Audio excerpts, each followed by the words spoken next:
تو اللہ تبارک و تعالی قرآن پاک میں فرماتے ہیں وَمِن كُلِّ شَيْءٍ خَلَقْنَا، میں نے ہر چیز کو ہم نے ہر چیز کو پیدا کیا زوجین جوڑوں میں، دو جوڑا ہر چیز کا جوڑا ہمیشہ پیدا کیا تاکہ لعلکم تذکرون، تاکہ شاید آپ غور کرو، شاید آپ اس سے نصیحت حاصل کرو، شاید آپ کی یاد دہانی کے لیے انسان کی، کیونکہ سارے کا سارا علم جو اندر کا انسان ہے نا، اللہ نے غاز میں ہی رکھ دیا ہوا ہے۔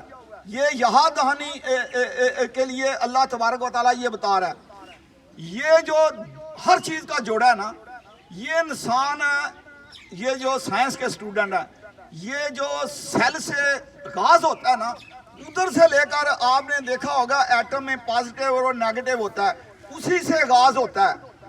یہ ہر چیز میں، یہ اگر آپ یہ درخت بھی یہ کاٹو گے نا تو اس کی بھی آپ کو 3 سائیکل میں اس کا نظر ہے۔ دنیا کی ساری کائنات ہر چیز جس طرح وہ اللہ نے جو قانون بنایا ہے نا، جس طرح کے مادے میں اللہ نے قانون بنائے ہیں، اسی طرح اللہ تبارک و تعالیٰ نے نفس کے علم میں بھی اسی طرح بنایا ہے۔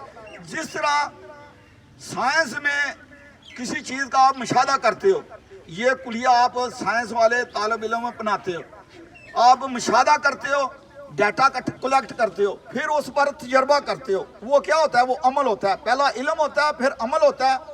اگر وہ نتیجہ صحیح نکلے، تیسری بات اگر رزلٹ اس کا صحیح نکلے تو وہ لا بن جاتا ہے، قانون بن جاتا ہے۔ اگر وہ تجربہ جو سوچا تھا، ڈیٹا کلیکٹ کیا تھا، وہ اس کے مطابق نہ ہو تو وہ ناکام ہو جاتا ہے۔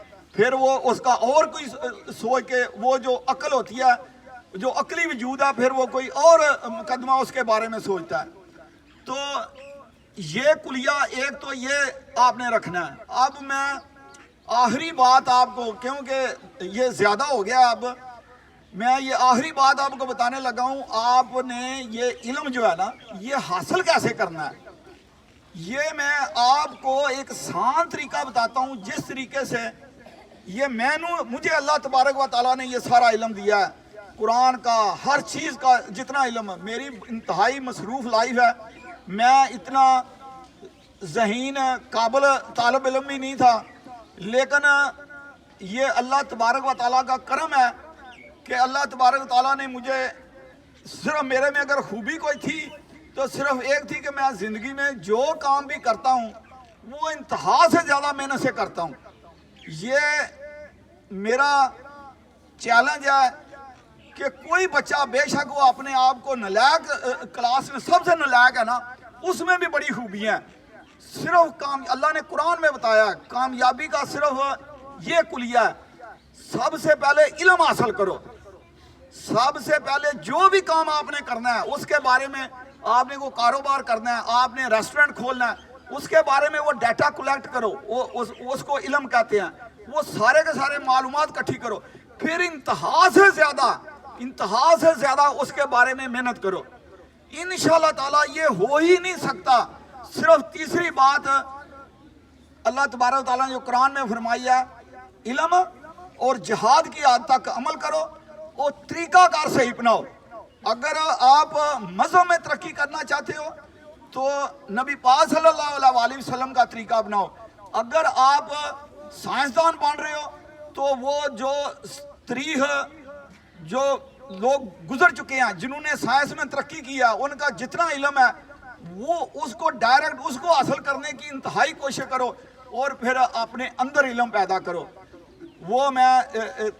وہ بھی بات میں بتاتا ہوں۔ پہلے میں یہ بتا لوں کہ آپ نے یہ علم حاصل کیسے کرنا ہے۔ یاد رکھو، انسان کے دماغ کے مختلف حصے ہیں۔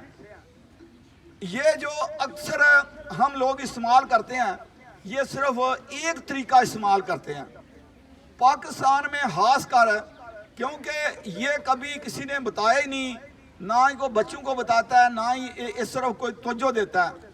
کیونکہ یہ جو غور و فکر کا علم ہے نا، یہ صرف قرآن سے آ سکتا ہے، اس کے علاوہ دنیا سے کہیں سے نہیں آ سکتا، کیونکہ سارے علم کے خزانے وہ اللہ کے علم میں ہیں، جو جس نے پیدا کیا ہوا ہے، جو جس نے پیدا کیا وہ سمجھتا ہے کہ انسان کی ضرورت کیا ہے، لیکن بدقسمتی سے ہم قرآن سے دور ہو گئے ہیں، اس وجہ سے ہم اس علم سے بھی دور ہو گئے ہیں۔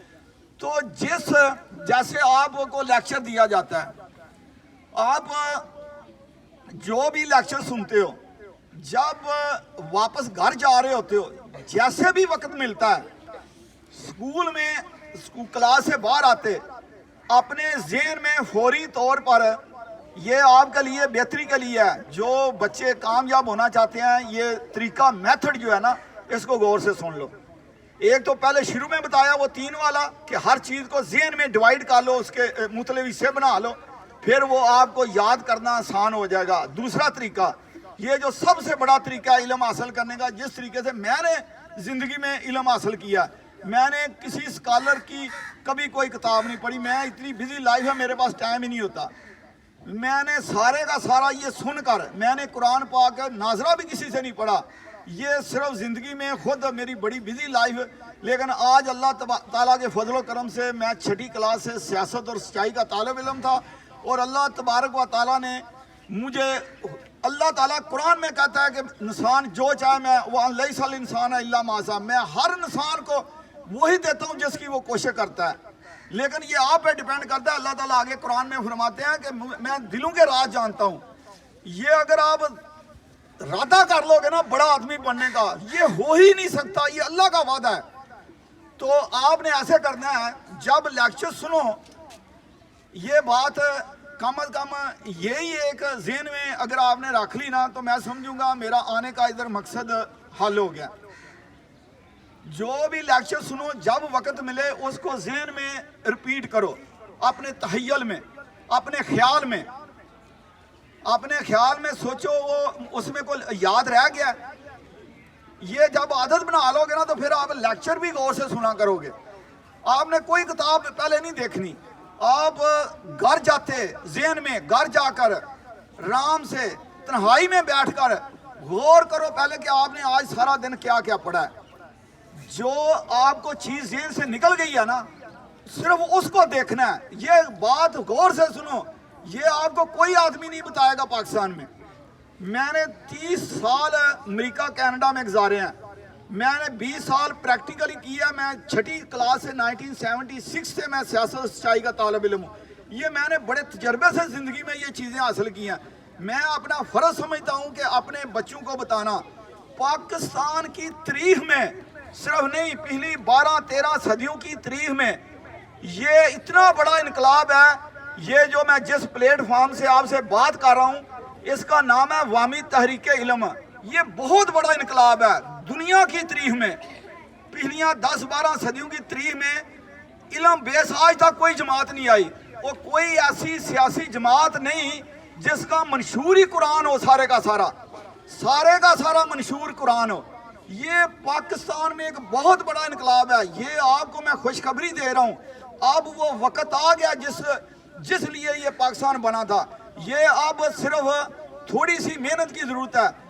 یہ آپ کے لیے انشاءاللہ تعالیٰ تاریخ میں، زندگی میں فخر ثابت ہوگا۔ پتہ نہیں مجھے دیکھنا نصیب ہوتا کہ نہیں ہوتا، لیکن اس رب ذوالجلال کی قسم اٹھا کر کہہ رہا ہوں، پاکستان کے لیے، پوری دنیا کی امن و خوشحالی کے لیے اس کے علاوہ اور کوئی راستہ نہیں ہے جو قرآن کا راستہ ہے، یہ جو دین کا راستہ ہے، جو صراط مستقیم کا راستہ ہے۔ اسی راستے میں ملک ترقی کرے گا، معاشی طور پر، سماجی طور پر، معاشرتی طور پر، ہر حوالے سے یہی ایک راستہ ہے، قرآن کا راستہ ہے، پورا منشور قرآن ہے۔ تو اتنا بڑا اعزاز ہو سکتا ہے اس کے بعد مجھے موقع نہ ملے، دعا کرو، میرا ساتھ دو، جب اپنے والدین کو، اپنے بہن بھائیوں کو، اور اس کے ساتھ اٹیچ ہو جاؤ۔ اس کا یوٹیوب چینل ہے ATI نیوز، اس کا فیس پیج ہے ATI نیوز، اس کا فیس پیج ہے شبیر گوندل، اس کے ساتھ اٹیچ ہو جاؤ، اس کو سبسکرائب کرو اور اس کا ساتھ دو، اپنے بہن بھائیوں سب کو کہو، یہ زندگی میں، آپ کی زندگی میں ایسا انقلاب لائے گا،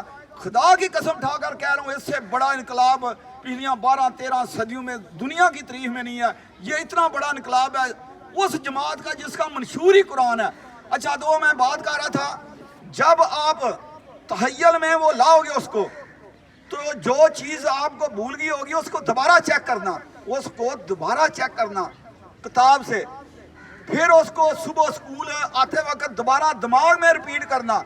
دماغ میں آپ 2 منٹ میں پوری کتاب آپ ذہن میں ریپیٹ کر سکتے ہو, پوری کتاب.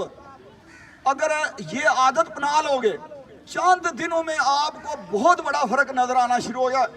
پھر جو چیز آج پڑھی ہے دوسرے دن اس کو پھر ایک دفعہ سارے پیچھے والے کو دماغ میں ریپیٹ کرنا, پھر 4-5 دن ٹھہر کے پھر کرنا, پھر ہفتہ, پھر مہینہ. اس طرح جتنا پڑھا ہوا ہے اس کو صرف دماغ میں آپ نے تخیل میں لانا ہے. جیسے آپ ادھر بیٹھے ہو, آپ نے زندگی میں جو جو دیکھا ہوا ہے وہ سارا ایک سیکنڈ میں آپ گھوم کے ادھر بیٹھے ہوئے گھوم سکتے ہو. اس پاور کو, اس انسانی پاور کو, یہ جو اللہ تعالیٰ نے جو پاور دیا اس کو اگر استعمال کرو گے تو زندگی میں کامیاب و کامران ہوں گے. اس کے بعد میں اب اپنی بات کا خاتمہ کرتا ہوں. مجھے لگتا ہے کہ آپ بہت زیادہ تھک گئے ہیں. یاد رکھو, ایک جاتی دفعہ میں آپ کو ایک بات ضرور بتا کے جاؤں گا خدا کے لیے. اس چیز کو جو نماز پڑھتے ہو اس میں سورہ فاتحہ سب سے بڑا حصہ ہے. کم از کم سورہ فاتحہ کو, میں سورہ فاتحہ کا آپ کو شارٹ سا ترجمہ بتا کے تو میں اب خاتمہ کرنے